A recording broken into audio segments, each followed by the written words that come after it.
I want to switch gears, Alex, to another story that you're highlighting in the newsletter. It's an important one, and it doesn't get a lot of press coverage, but it's about the recent anti-government protests in Sudan. Thousands of people across that country have faced tear gas, they've faced violence.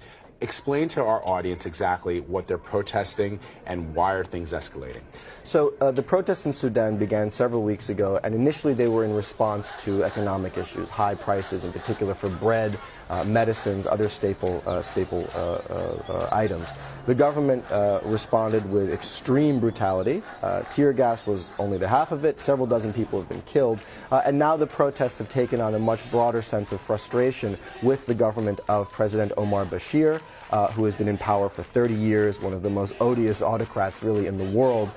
Frustration with the economic mismanagement, frustration with the corruption, and frustration with the political repression. And people have been in the streets for weeks now. He's been in power for 30 years. Yep. I feel like every time I hear about Sudan, it's about suffering. Yep. Clearly, people, even with the brutality they're facing, are taking to the streets. How has he managed to maintain power this long? Three ways. One is through incredibly ruthless repression. The second is through stoking and amplifying divisions within the country. When he first came to power, he ramped up the government's campaign against separatists in South Sudan. That was a war that ultimately left 2 million people dead, led to the secession of South Sudan.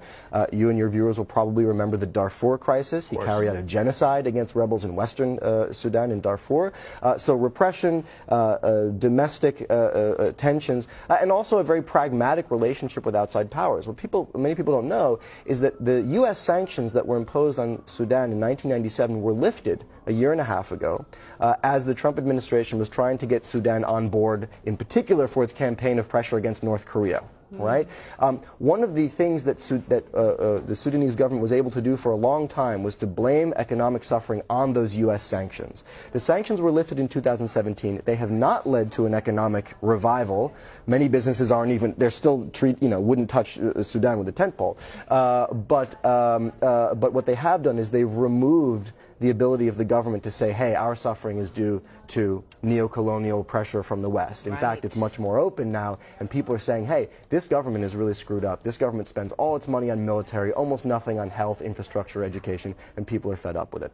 It's a terrible story, and as you point out, Anne-Marie, it's a country that has faced so much extreme violence, poverty, tragedy over the past 30 years plus, and it's all really due to this one individual. Odious is a kind word, I'd say, for him.